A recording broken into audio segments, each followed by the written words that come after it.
தேர்தலில் காங்கிரசுக்கு தான் அதிக இடங்கள் ஒதுக்கப்பட்டதாகவும் திமுக பெருந்தன்மையோடு செயல்பட்டிருப்பதாகவும் காங்கிரஸ் மூத்த தலைவர் EVKS இளங்கோவன் புதிய தலைமுறைக்கு அளித்த பேட்டியில் தெரிவித்திருக்கிறார். அந்த காணொலியையும் பார்த்தோம். இதில் பல்வேறு விஷயங்களை அவர் குறிப்பிட்டு பேசியிருக்கிறார். திமுக தயவால் தான் தேர்தலில் காங்கிரஸ் வெற்றி பெற்றிருப்பதாகவும் கார்த்தி சிதம்பரம் நாட்டிற்கும் கட்சிக்கும் துரோகம் செய்கிறார் என்றும் அவர் பேசியிருக்கிறார். காங்கிரஸ் யாரையும் சார்ந்திருக்க கூடாது என்று தேர்தலுக்கு முன் கார்த்தி சிதம்பரம் கூறியிருக்கலாமே என்றும் அவர் கேள்வி எழுப்பியிருக்கிறார். இதுகுறித்து பேசுவதற்காக மூத்த பத்திரிகையாளர் ரமேஷ் நம்மோடு இணைப்பில் இருக்கிறார். அவரோட பேசலாம். சார் வணக்கம். திமுக பெருந்தன்மையாக இருந்திருக்கிறது. தேர்தலில் காங்கிரசுக்கு ஒதுக்கப்பட்ட இடங்கள் தான் அதிகம் அப்படின்னு அவர் சொல்லியிருக்கிறார். அது மட்டும் இல்லாம கார்த்தி சிதம்பரத்தை தாக்கியும் பேசியிருக்கிறார். நீங்க அந்த காணொலியை பார்த்திருப்பீங்க. இதை எப்படி பாக்குறீங்க? திரு கார்த்தி சிதம்பரம் அவர்களை பற்றி திரு EVKS இளங்கோவன் வைத்திருக்கக்கூடிய விமர்சனங்களுக்குள் போவதற்கு முன்னால் தமிழகத்தில் காங்கிரஸ் வாக்கு சதவிகிதம் குறைந்து கொண்டே வந்திருக்கிறது காலப்போக்கில். அப்படிப்பட்ட நிலையில் திராவிட முன்னேற்ற கழகம் அந்த கூட்டணியில் காங்கிரசுக்கு கௌரவமான அளவு தொகுதிகளை ஒதுக்கியது என்பது மறுக்க முடியாத உண்மை. காங்கிரசுக்கு என்ன பலமோ அந்த பழைய பலத்தின் அடிப்படையில் பார்த்து கிட்டத்தட்ட ஒதுக்கியது போல் இருந்தது. காங்கிரசினுடைய வாக்கு வங்கி திரு மூப்பனார் அவர்கள் காலத்திற்கு பிறகு கிராஜுவலாக குறைய தொடங்கிவிட்டது. இது ஒரு பக்கம்.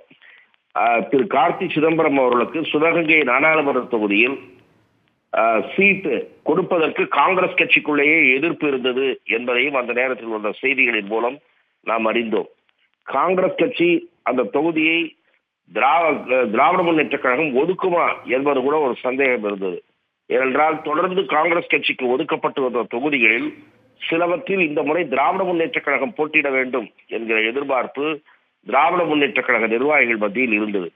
இந்த பின்னணியில் பார்க்கும்போது திரு கார்த்தி சிதம்பரம் சீட்டு வாங்குவதற்கு அவருடைய தந்தையின் செல்வாக்கு பயன்பட்டு இருந்தாலும் அந்த தொகுதி பறிபோகாமல் காப்பாற்றப்பட்டதற்கு திரு MK ஸ்டாலின் அவர்களுடைய தயவுதான் காரணம்.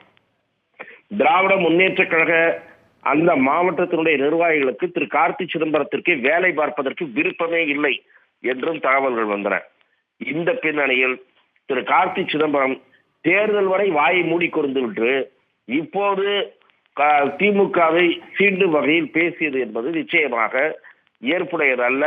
அவ்வளவு சுயமரியாதை பார்க்கக்கூடிய நிலையில் காங்கிரஸோ திரு கார்த்தி சிதம்பரமோ இருந்திருந்தால் தேர்தல் நேரத்தில் மேலிடத்திடம் நாம் தனியாக போட்டியிட வேண்டும் அல்லது 25 தொகுதிகள் கேட்க வேண்டும் என்றெல்லாம் பேசியிருந்தால் இவருடைய வீரத்தை பாராட்டி இருக்கலாம். திமுக தயவில் சீட்டு வாங்கி ஜெயித்து விட்டு திமுக நிர்வாகிகளின் உழைப்பில் ஜெயித்து விட்டு இப்போது பேசுவது என்பது சந்தர்ப்பவாதம் தான். ஆகவே திரு இளங்கோவனுடைய கருத்து ஏற்றுக்கொள்ளக்கூடியதுதான். கிட்டத்தட்ட அவருடைய கருத்திற்கு உங்களுடைய கருத்தும் ஒத்து போகிறது. இணைப்பில் உங்களுடைய கருத்துக்களை பகிர்ந்து கொண்டமைக்கு நன்றி.